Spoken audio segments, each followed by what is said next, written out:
రైతు సోదరులకు, రైతు కూలీలందరికీ కూడా ధన్యవాదాలు తెలియజేస్తూ, మరి ఉమ్మడి కూటమి ఏర్పడిన తర్వాత నారా చంద్రబాబు నాయుడు గారు, పవన్ కళ్యాణ్ గారు వాళ్ళు రైతుల పక్షపాతం, రైతుల కోసం అన్ని విధాల అండగా ఉండటానికి వాళ్ళు ఇవాళ మరి పొలాల్లో ఫామ్ పాండ్స్ అవ్వటం కానీ, పశువుల కుంటలు తీయటం కానీ, అదేవిధంగా పశుక్రాంతి పథకం ద్వారా షెడ్లు కూడా ఇవ్వడం జరిగింది. అదేవిధంగా మొన్న కూడా వరికి గిట్టుబాటు ధర కూడా చాలా చక్కగా దగ్గరుండి ఇవ్వడం జరిగింది. రైతులందరూ కూడా చాలా సంతోషం వ్యక్తం చేయడం జరిగింది. నారా చంద్రబాబు నాయుడు గారు, పవన్ కళ్యాణ్ గారు ఇవాళ రైతులకు అండగా ఉన్నారని చెప్పి ఒక భరోసా చంద్రబాబు నాయుడు ఇవ్వడం జరిగింది. అందువల్ల అందరూ కూడా సంతోషంగా ఉన్నారు. అదేవిధంగా ఇవాళ మిర్చి రైతులు కూడా చంద్రబాబు నాయుడు గారు మమ్మల్ని ఆదుకుంటారు, మాకు గిట్టుబాటు ధర ఇస్తారని చెప్పి అందరూ కూడా ఆశగా ఎదురు చూస్తున్నారు. మరి వర్షాలు లేని రోజుల్లో వర్షం కోసం ఏ విధంగా ఆకాశం వైపు చూస్తున్నామో అదేవిధంగా రైతులందరూ కూడా, మిర్చి రైతులందరూ కూడా చంద్రబాబు నాయుడు వైపు చూస్తూ ఉన్నారు. మరి వీరికి మిర్చికి గిట్టుబాటు ధర కల్పించడానికి చంద్రబాబు నాయుడు గారు క్యాబినెట్ మీటింగ్లు కూడా పెట్టడం జరిగింది. తప్పనిసరిగా వారు మిర్చి రైతులకి అండగా ఉండటానికి, గిట్టుబాటు ధర కల్పించడానికి పూర్తిగా ఆలోచనలో ఉన్నారు. మరి క్యాబినెట్లో కూడా, అసెంబ్లీలో కూడా మరి డిస్కషన్ కూడా జరిగింది. మిర్చి రైతులకి అండగా ఉండాలి, గిట్టుబాటు ధర కల్పించాలి వాళ్ళందరూ అంటున్నారు. ఎందుకంటే వాళ్ళ ప్రతి ఎకరాకి పెట్టుబడి 3 లక్షలు అవుతుంది. అదేవిధంగా మరి కూలీ రేట్లు బాగా పెరిగిపోయినాయి. దాదాపు ₹1,00,000 దాకా కూలీ అవుతుంది ఈ మిర్చి పంట వేసినప్పుడు.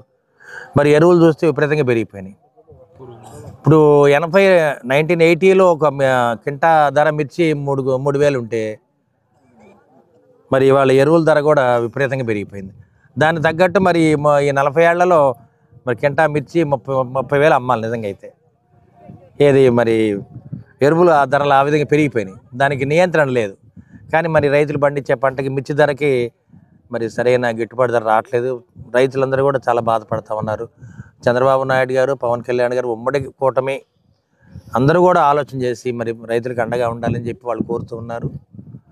ఎందుకంటే చంద్రబాబు నాయుడు గారు అడగకుండానే అన్ని కోరికలు తీరుస్తూ ఉన్నారు. మరి ఆ ప్రక్రియలో వరికి కూడా మరి గిట్టుబాటు ధర ఇవ్వడం జరిగింది. మరి మమ్మల్ని కూడా ఆదుకుంటారని వాళ్ళు ఆలోచనలు ఉన్నారు.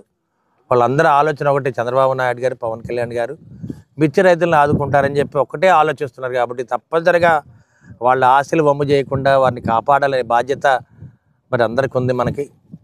అదేవిధంగా మరి ఎంతో ప్రతిష్టాత్మకంగా ప్రవేశపెట్టిన P4 కార్యక్రమాన్ని కూడా ప్రజలందరూ కూడా జయజయలు పలుకుతున్నారు. చంద్రబాబు నాయుడు గారు ఒక్కటి కనుక చేసి పెడితే రైతులు వారికి సదా రుణపడి ఉంటారు.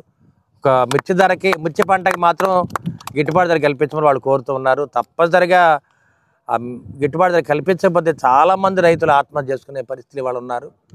ఎందుకంటే పెట్టుబడి ఎక్కువైనాయి. మరి ఇక్కడ గురవపాలెం రైతు నర్సాపేట మండలం 10 ఎకరాలు వేసాడు, దాదాపు 30 లక్షలు పెట్టుబడి పెట్టాడు. మన పరిస్థితిని ఆలోచిస్తుంటే మేము అందరం కూడా ధైర్యం చెప్తా ఉన్నాము. చంద్రబాబు నాయుడు గారు మనకు అండగా ఉన్నారు, పవన్ కళ్యాణ్ గారు ఉన్నారు కాబట్టి తప్పనిసరిగా మనకు అండగా ఉంటారు. మనం ఏదైతే ఆలోచిస్తున్నామో మనం అడగకుండానే మిర్చికి కూడా గిట్టుబాటు ధర కల్పిస్తారని చెప్పి నేను అనుకుంటున్నాను.